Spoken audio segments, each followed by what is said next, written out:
Et je reçois un maire sur ce plateau. Bonsoir Romain Reda. Bonsoir. Vous êtes le maire Les Républicains de Juvisy-sur-Orge dans l'Essonne et accessoirement plus jeune maire de France. Vous l'êtes toujours, vous avez été élu l'an dernier. Vous avez aujourd'hui 24 ans. Êtes-vous aujourd'hui à la tête d'une ville en faillite ? Je ne suis pas à la tête d'une ville en faillite, mais je suis à la tête d'une ville populaire de banlieue, Juvisy-sur-Orge, dans l'Essonne, qui peut être amenée à subir de graves difficultés si le rythme de la baisse des dotations de l'État continue comme cela. Ça représente combien aujourd'hui? Très concrètement, ça représente combien en moins par an pour votre commune Juvisy-sur-Orge? Juvisy, c'est un budget de 20 millions d'euros. On a perdu 400 000 euros cette année. On absorbe. On va perdre 800 000 euros l'année prochaine. On va essayer. On perd 1,2 million en 2017. Chaque année, on perd sur le budget environ 5% et on doit chercher les économies pour ne pas augmenter les impôts locaux. Ce que vous appelez perte, c'est ce que l'État ne vous donne pas, ne vous donne plus. On est d'accord? Ne nous donne plus et nous donne plus dans des proportions qui sont hyper abruptes. Et alors, quelles sont les conséquences pour le quotidien de votre commune? Qu'est-ce qui est supprimé, par exemple, en termes de services, en termes d'activités? Les conséquences très concrètes, c'est que nous devons nous réorganiser. Et très objectivement, les maires ne mettent pas en cause le fait qu'il faille baisser la dépense publique. On est tous d'accord là-dessus. Le problème, c'est le rythme des administrations publiques. Ça prend du temps à se réformer. La masse salariale pèse pour beaucoup dans les administrations publiques et notamment dans nos communes.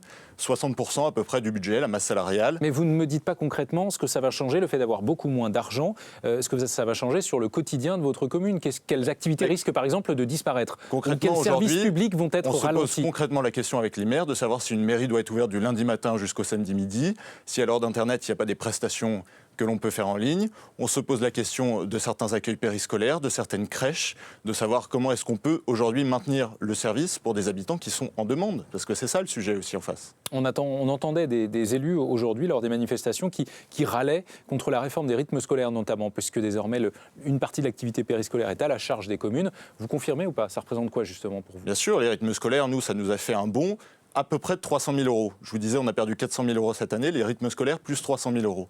Donc c'est strictement, enfin en tout cas très difficile de faire des économies. Mais là encore, le principal, c'est notamment le statut de la fonction publique. J'ai vu que M. Macron voulait remettre en cause le statut de la fonction publique. Il faut qu'il insiste sur cette idée auprès du président de la République. M. Macron, construisons la France de demain ensemble. On est au bout du modèle, de toute manière. Je suis pas sûr de bien comprendre votre réflexion, parce que vous dites finalement moins de privilèges pour la fonction publique en symbolisant, et en même temps, ça veut dire précariser la fonction publique, et de l'autre côté, vous redoutez justement que les services publics ne soient amoindris pas la précarisation, à cause de la baisse des dotations de l'État. C'est de pouvoir absorber ces baisses de dotations qui nous sont imposées par l'État, en étant plus souple dans la gestion, et en arrêtant d'avoir ces rigidités qui font qu'aujourd'hui, ces communes ont du mal à se réformer. On est tous d'accord pour se réformer, mais on ne peut pas le faire en 3 ans, de manière abrupte, pour ne pas que ça nuise aux services publics. C'est le manque de concertation qui vous a gêné dans ce dossier. Exactement, on trouve toujours des solutions.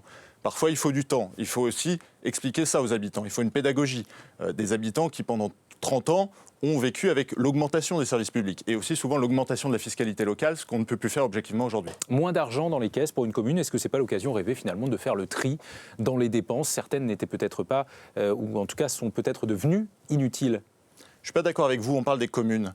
Les communes, il faut bien se rappeler que c'est 4% de la dette de l'État, 4%, et on leur demande aujourd'hui de contribuer à 25% à l'effort de réduction de la dépense publique. Ce n'est pas dans les communes aujourd'hui qu'est la gabegie. La gabegie, elle se trouve parfois dans les étages supérieurs, notamment dans les régions. La région Île-de-France, c'est par exemple une location de locaux à 26 millions d'euros en plein centre de Paris. Est-ce qu'on ne peut pas louer des locaux plus modestes, moins chers, en banlieue, et puis redistribuer l'argent gagné aux communes pour investir pour le service public de proximité, les écoles, les crèches? Aujourd'hui, le maire... on est bien content de le trouver lorsqu'il faut augmenter la police municipale parce que les commissariats sont vides. On est bien content de le trouver lorsqu'il faut salarier des médecins parce qu'on n'a plus personne, plus de médecins généralistes dans nos communes. On est bien content de le trouver lorsqu'il s'agit d'accueillir des malheureux qui fuient la guerre. Donc ne méprisons pas les maires. L'État, qui est faible aujourd'hui sur nos territoires, ne doit pas mépriser les maires parce que c'est sur les communes que s'invente le service public. Comment ça se passe par rapport à cette baisse des dotations de l'État, justement? Comment ça se passe pour les chantiers qui ont été initiés, commandés avant la baisse des crédits et qu'il faut désormais payer? Comment gérez-vous cela?